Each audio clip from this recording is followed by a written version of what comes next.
Thank you, Andres, for that very generous welcome and for convening this marvelous opportunity in front of this superb audience to talk with one of Washington and America's great figures, Bill Richardson.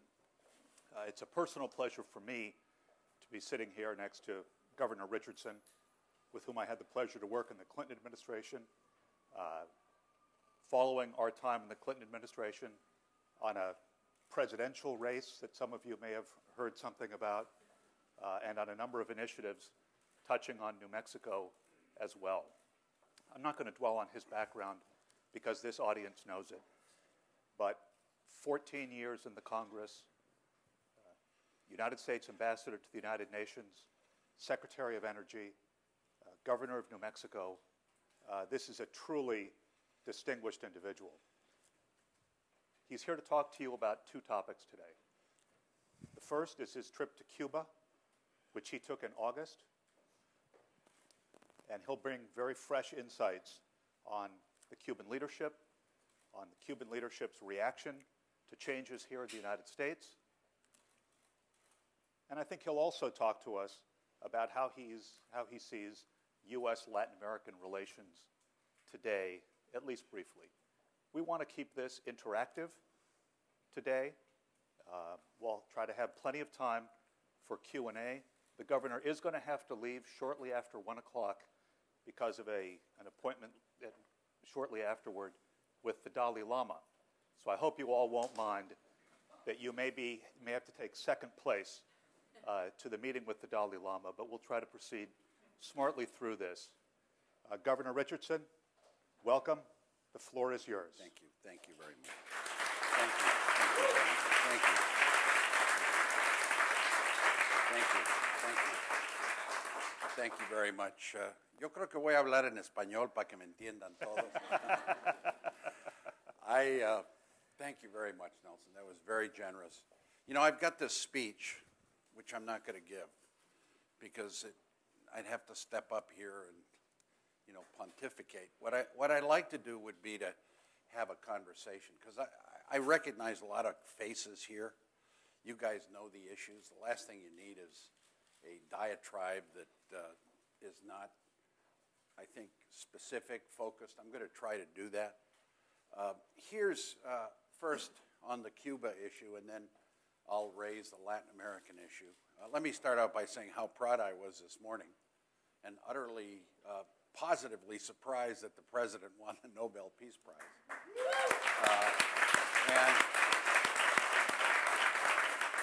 And I like to think that one of the reasons was, although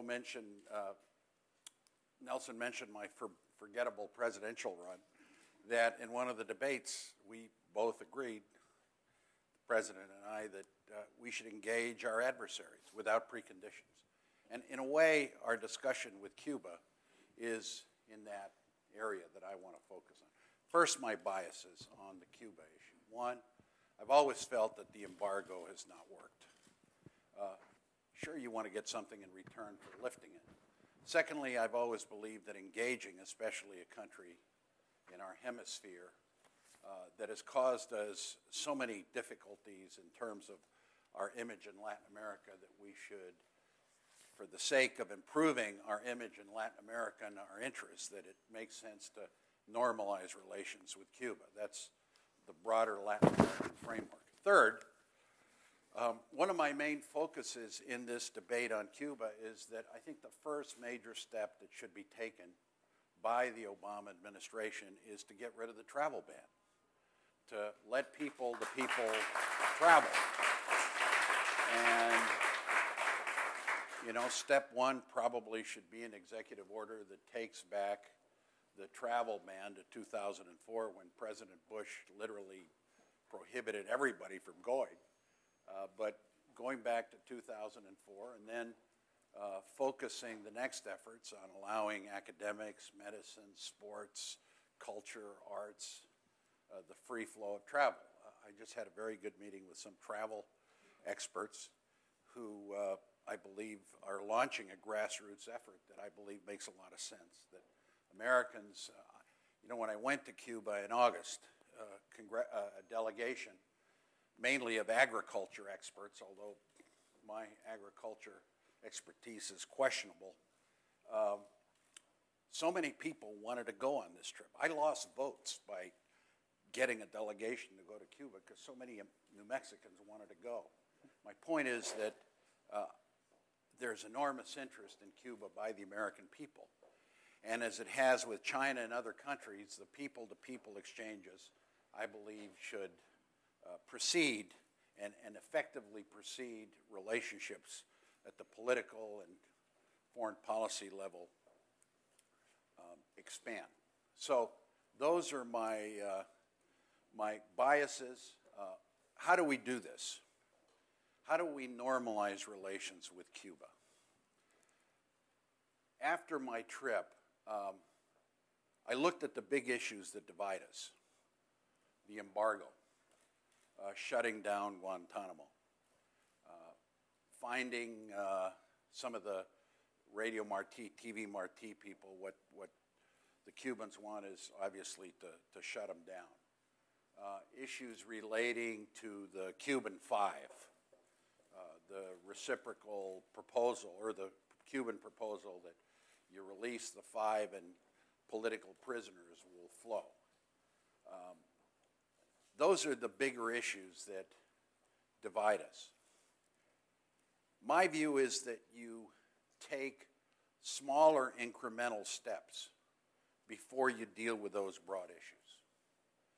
Because after 47 years of bad relationships, embargoes, mistrust, there's just so much that needs to be accomplished before you can actually get to those issues. So what does that mean specifically?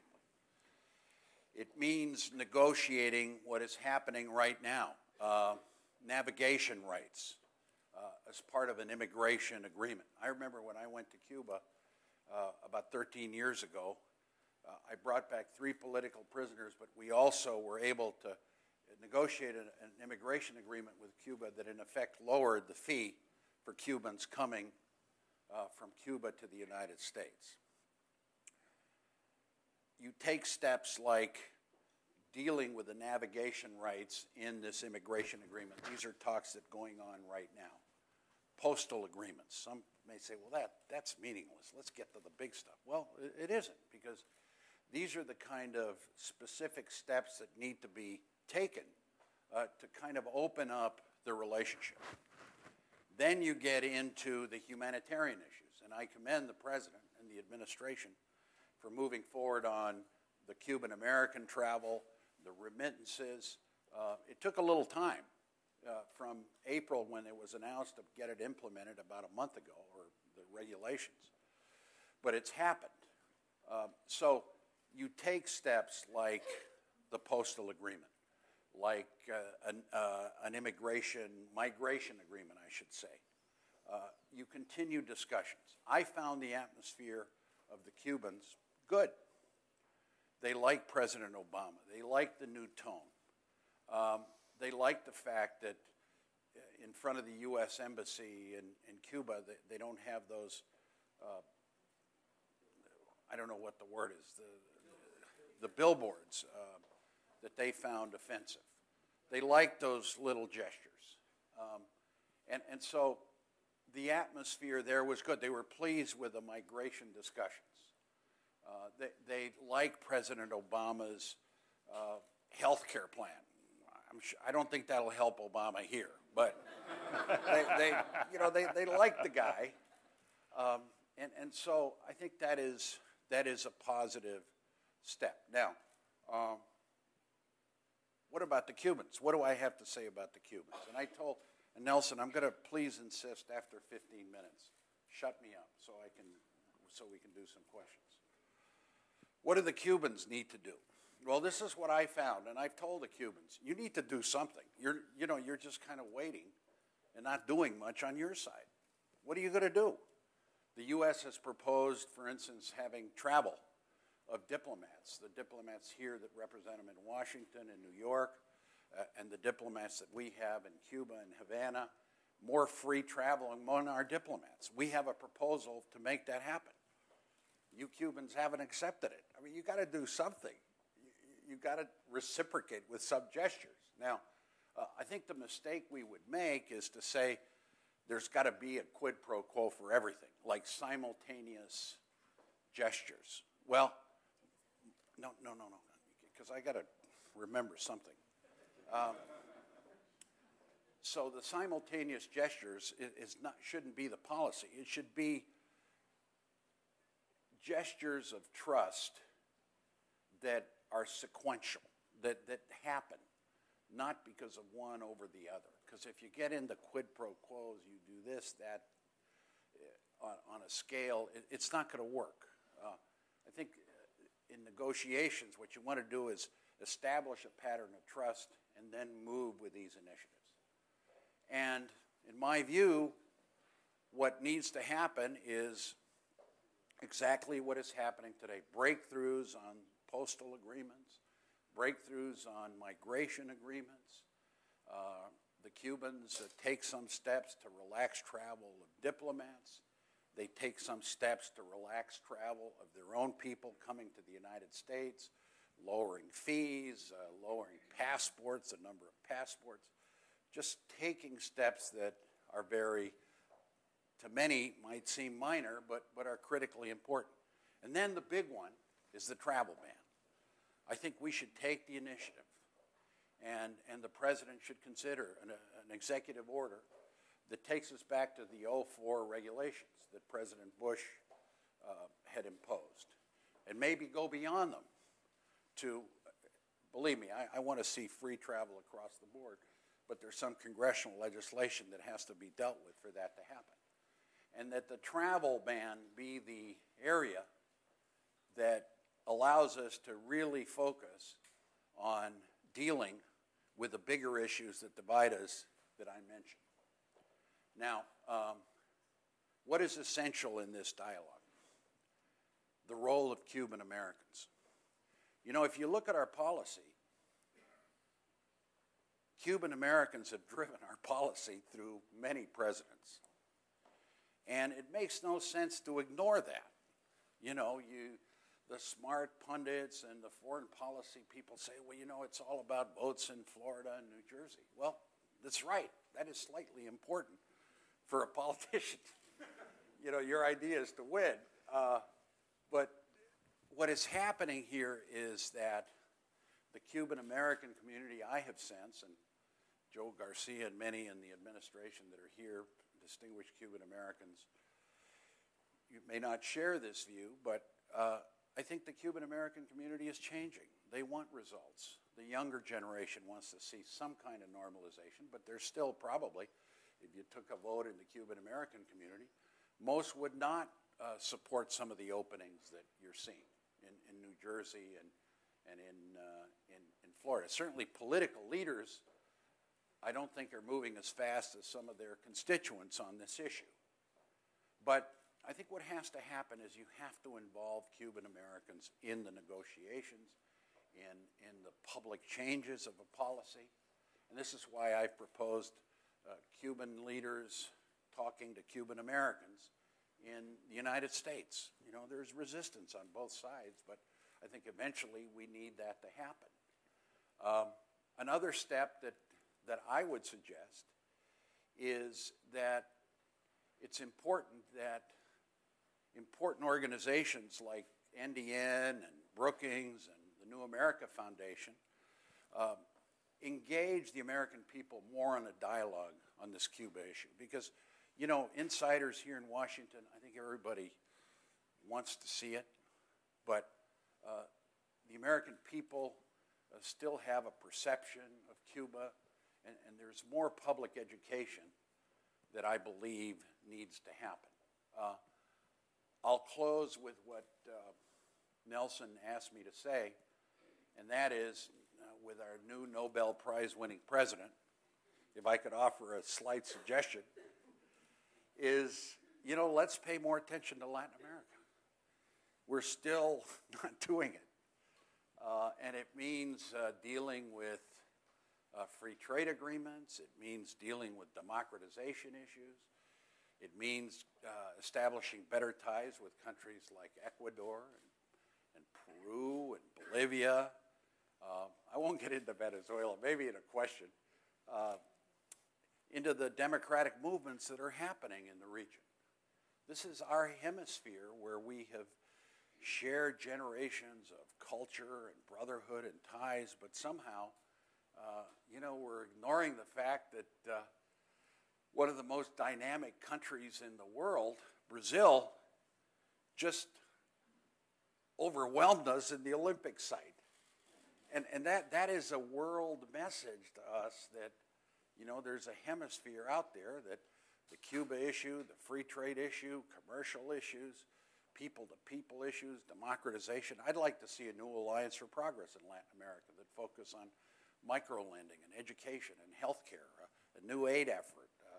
I want to see capitalization in Latin America, an inter-American development bank of substantial resources that involves the growing populations in the region. I want to see a Caribbean policy, not just Cuba, but there are nations in the Caribbean that I believe have a lot of shared opportunities for both of us.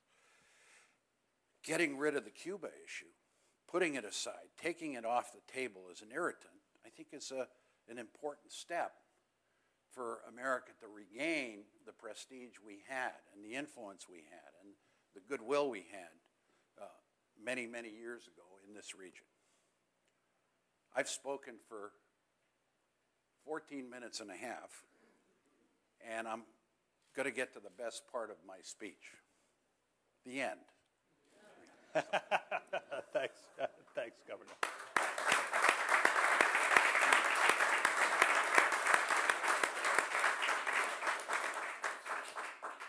If it's all right with you, let me go ahead and throw in the first question, and then we'll go to the audience.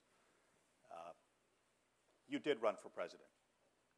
During that time, you were thinking about an eventual Florida strategy and wanting to ensure that you were properly positioned to address that electorate in a general election. How does what you're saying today about Cuba differ from what you felt you could say as a presidential candidate? Well, as a presidential candidate, what I said was that I felt the embargo was not working, but that I wanted something in exchange. And what I wanted in exchange was basically political prisoners, some moves towards democratization. I didn't specify.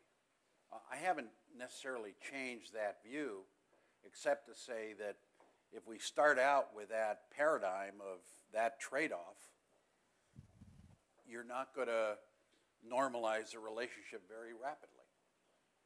So my position has shifted in that I'm not saying I don't agree with what I just said, but that we need to take the small incremental people-to-people human rights steps, do them in a sequence, not as a quid pro quo per issue, and maybe set a parameter. I told the travel people, my goal would be in the next 6 months to get rid of the travel ban, period.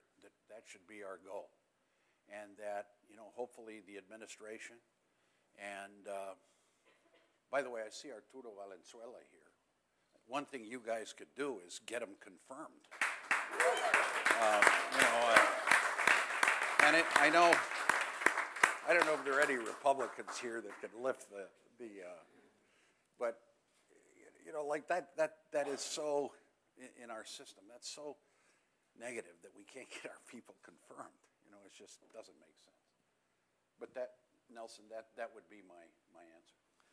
Now, Governor, among the fiercest critics of the policy you've just laid out is a fellow Democrat, Senator Bob Menendez. Have you spoken with Senator Menendez since you came back from your trip? And if so, what have you discussed with him? No, I called him to give him a heads up on my trip. He and I have always had a very good relationship. We differed on the Cuba issue, but we worked together on a lot of foreign policy on political issues. I campaigned for him. But no, since I got back, and I know the intensity of his feeling, but I have not heard him say anything critical about my trip. Maybe he has. I have heard what some of the other Cuban American members of Congress have said. But you're right. I mean, you have to engage leaders like Senator Menendez. He's a whip. You know, the guy's got a lot of votes and influence. And I just don't think this dialogue has taken place between the administration, Cuban Americans, and the Cubans. You know, I've said to the Cubans, why don't you talk to the Joe Garcias? Why don't you talk to the Cuban American Foundation? Oh, no, I mean, there's so many walls that have been built that what you want to do is tear down this distrust by some of these smaller steps that we here may not think are important, but ordinary people on the island and in Miami and in the United States consider important. Let's go ahead and turn to the audience now. As I do that, let me acknowledge there are a lot of people in this room who deserve to be acknowledged. I will acknowledge Ambassador Aleman of Panama, who recently arrived. Thank you for joining us today.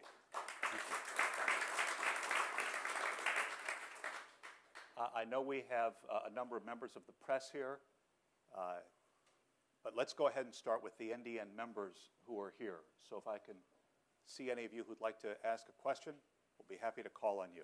Bob Pastor. And as the microphone is handed to you, of course, let us know who you are, let us know who you represent, what organization you're with, and let's try to keep the questions short, all of you, so that we can get a good conversation with the governor. Thank you, Nelson, and thank you, Governor, for coming as well, and thanks for setting a high bar for questions in your two questions. Two questions as well. One, on Cuba, do you think it's realistic for Americans to think that we could trade the embargo for democratization, that there is an equation there based on your conversations in Cuba? And if not, shouldn't we begin to think about different ways to address this issue? And secondly, as you surveyed Latin America, you left out a portion which is the most important for the U.S. economically and socially, which is North America. Trade and immigration, everything increased dramatically from 93 to 2001. Since 2001, we've seen a sharp decline in trade, in movements of people, increasing irritation. We're reacting to one crisis at a time. Do you think this is a moment to begin to conceive of a new, different approach to North America, not just Mexico, but involving Canada in that as well? Yeah, absolutely. And Bob, thanks for all your great efforts on Latin America over the years. Pastor was a policymaker at age 18 under Jimmy Carter. And, you know, under Carter, we did the Panama issue, Cuba, a lot of great things in the hemisphere. I'm glad he's still a strong advocate. Bob, here's my answer.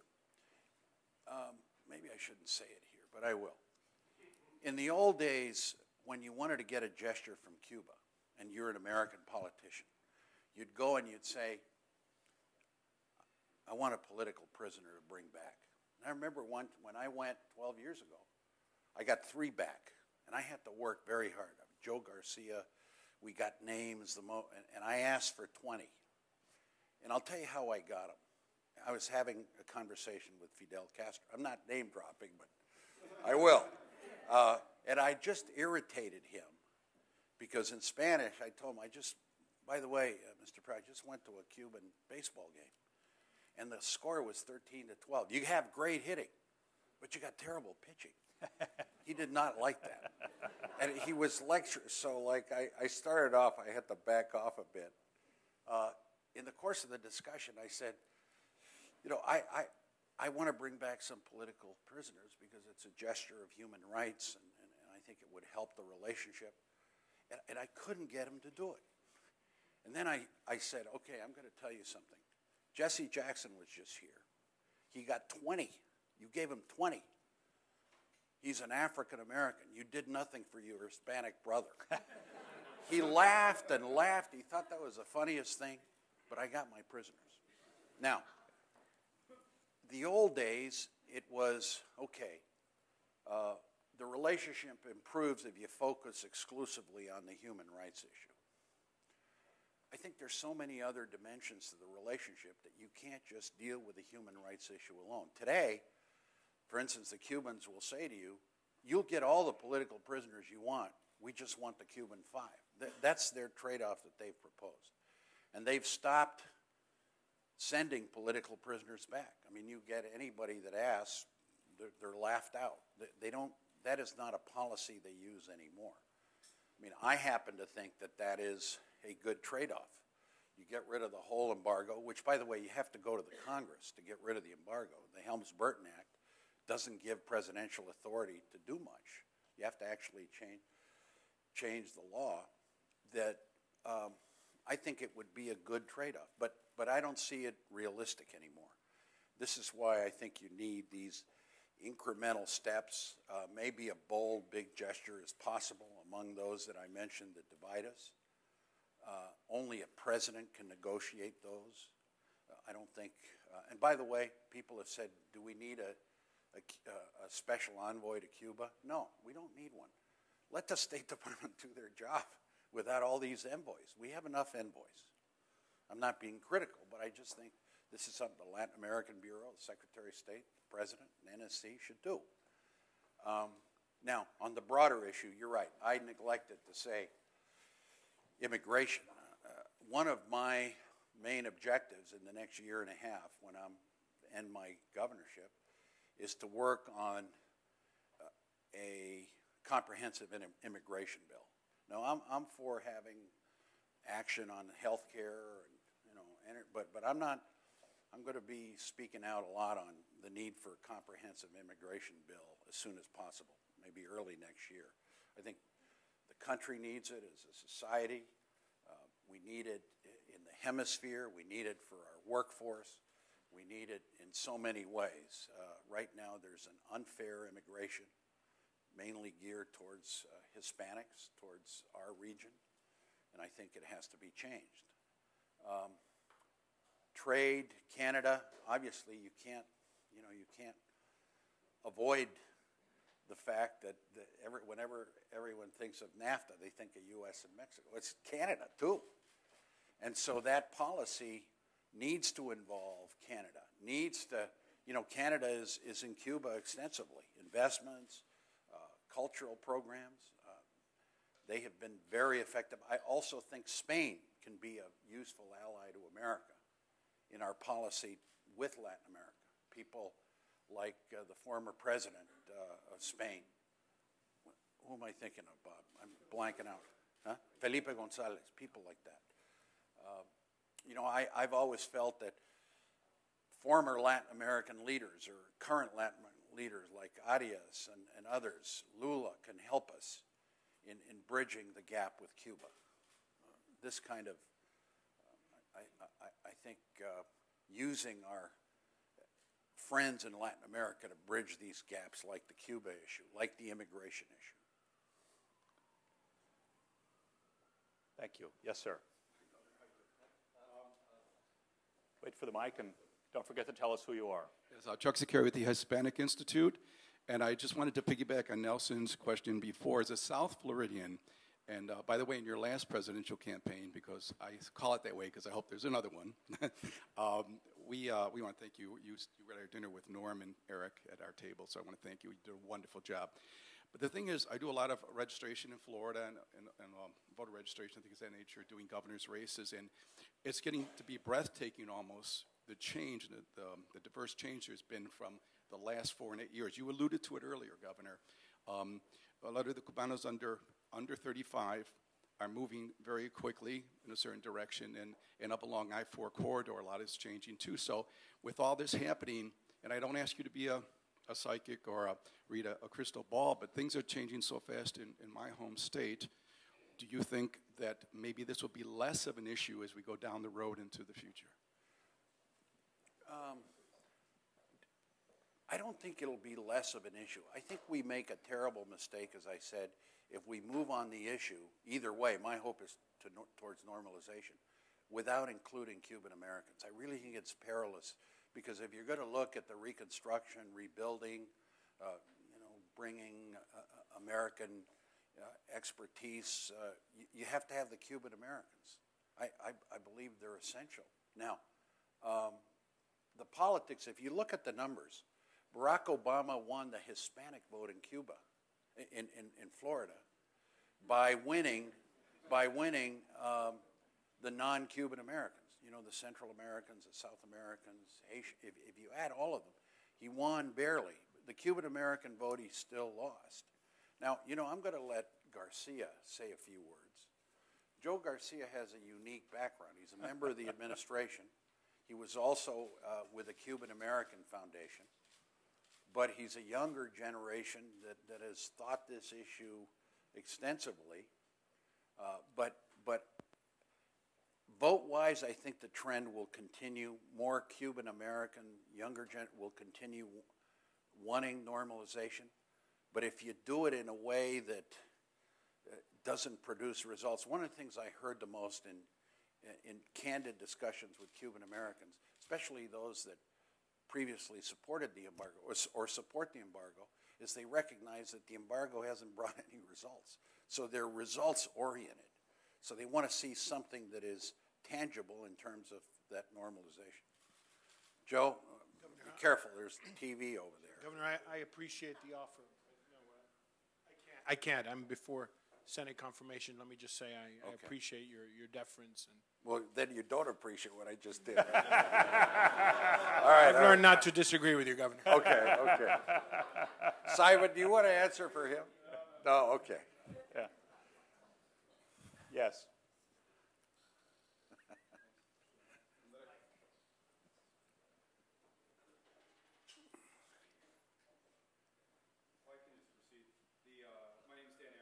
Let's, for the webcast, let's. My name is Dan Erickson. I work at Inter-American Dialogue, follow issues related to Cuba and Latin America. And you mentioned the need to educate the American public about Cuba. And I've traveled around the United States a little bit talking about Cuba. And the number one question is always about Fidel Castro. He's also written a terrific book about the issue. And my question, therefore, is, in your conversations with officials in Cuba, how much do they mention Fidel Castro? Do you see him as still playing an important role in Cuba in terms of possibly blocking reform? And in the United States, do you think U.S. policy can ever really change if Fidel Castro is still there on the island, even if not officially in charge? Joe Garcia, you want to answer that one? Make you miserable, huh? You know,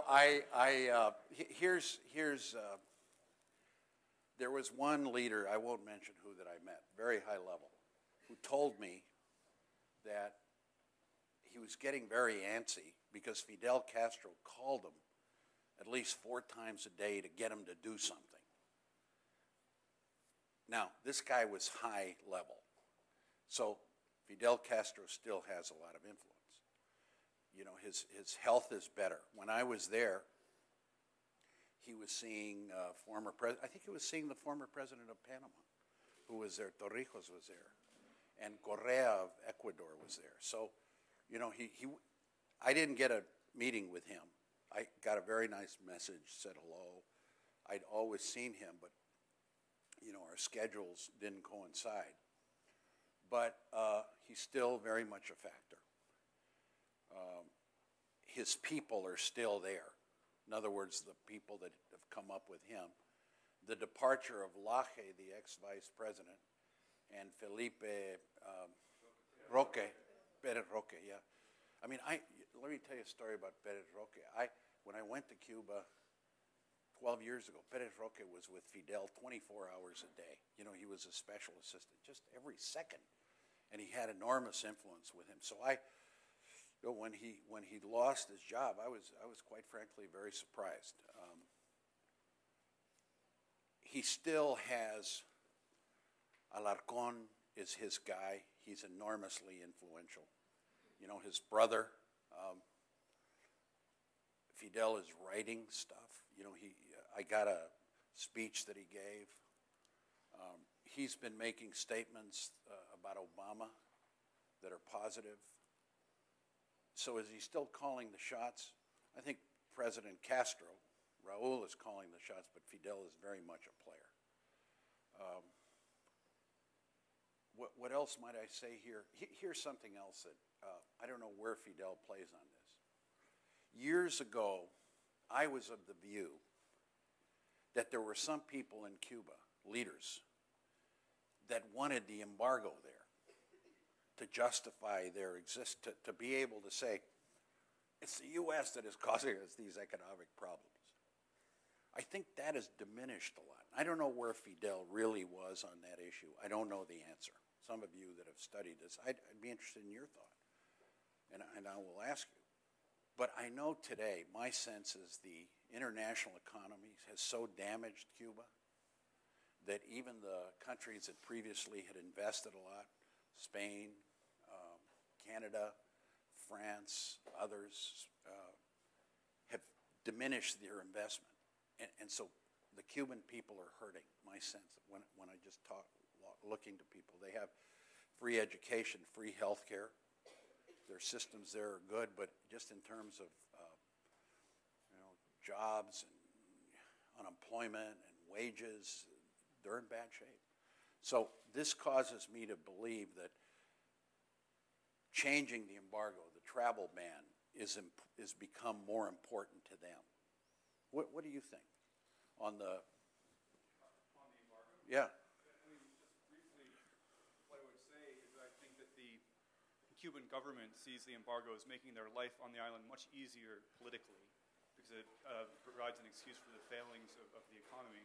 But obviously it hurts at the economic level. I've described the embargo for the Cuban government. It's costly, but politically it's priceless. It gives them a lot of support overseas, and it provides an external threat that they can use to rally the population against. But see, your argument would make sense if it was rallying support from other countries, economic support. It isn't.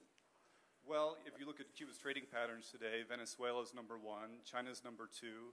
Brazil has said it wants to be the #1 trading partner of Cuba in Latin America. But is that, the EU's is getting that money coming in? Is that? In some cases, quite substantially. Yeah. I mean, you would see, being in Cuba recently, the Chinese buses that are driving around Havana that have kind of renovated the transportation infrastructure of the capital. And so, obviously, in some cases, there's money that's promised that's not delivered. But in general, I think it has helped. And certainly politically, it's helped Cuba a lot in its various alliances. You know, I was trying to, I had a call from the famous Colombian singer. You all know who Juanes is. Even the old people know, like Joe Garcia. He asked me, he said, what should I go? I said, yeah, you should go, but you should talk about culture and song. Don't get into political discussions. His trip was very successful. I guess 1 million people showed up. And it seems that the 1 million people that were there were not political. They were not shouting slogans. It was all fans of music. And I'm just wondering what the Cuban younger generation is thinking about the embargo. And I was greeted very nicely because I've been there 3 times. I think the Cuban people like America. But my point is, I just think the international economy, how bad it is affected everywhere. And I think in Cuba, even though maybe the Chinese are putting more money in, the ordinary people they're hurting. And I think this is what's driving some policymakers to intensify their efforts to want the travel ban lifted, to want the embargo lifted. I remember meeting with the agriculture people, the Alimpro, Tony, where's Tony? Allenport. And they just stressed, we got the embargo, this is hurting our foreign exchange, and we buy more agriculture from New Mexico, our grain, our potatoes, but we need those reserves. Yes, sir.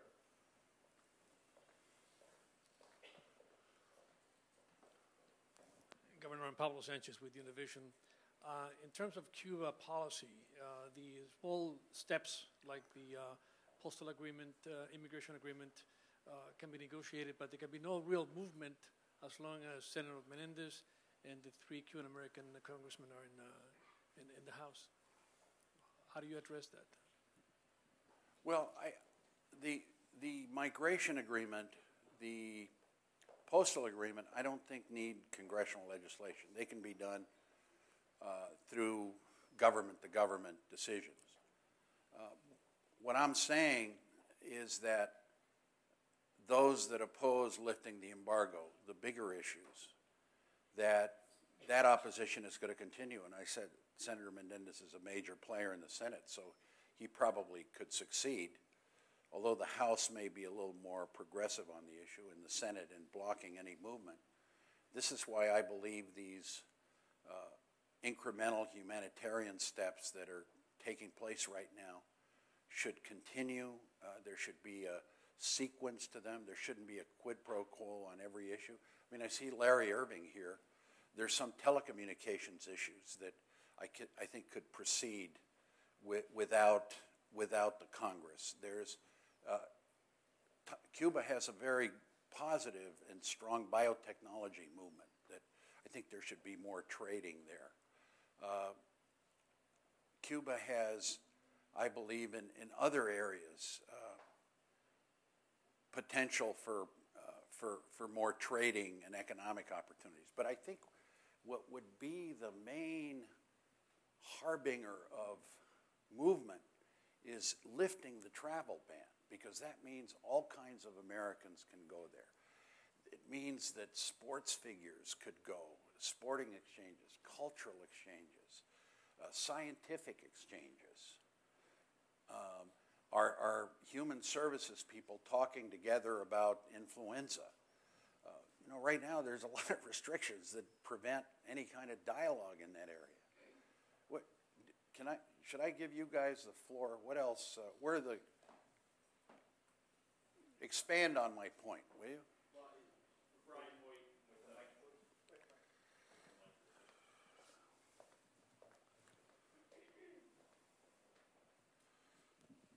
Brian Hoyt with Orbitz.com. We're the founders of the OpenCuba.org campaign, which is a grassroots organization of about 100,000 Americans who are calling for the end of the travel ban.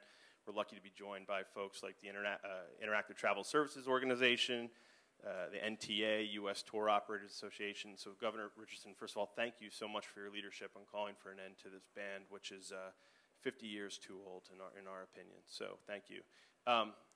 Right now, the travel industry, we think, is one of the best places to begin to start this cultural exchange between an island nation that's only 90 miles off the coast of Florida.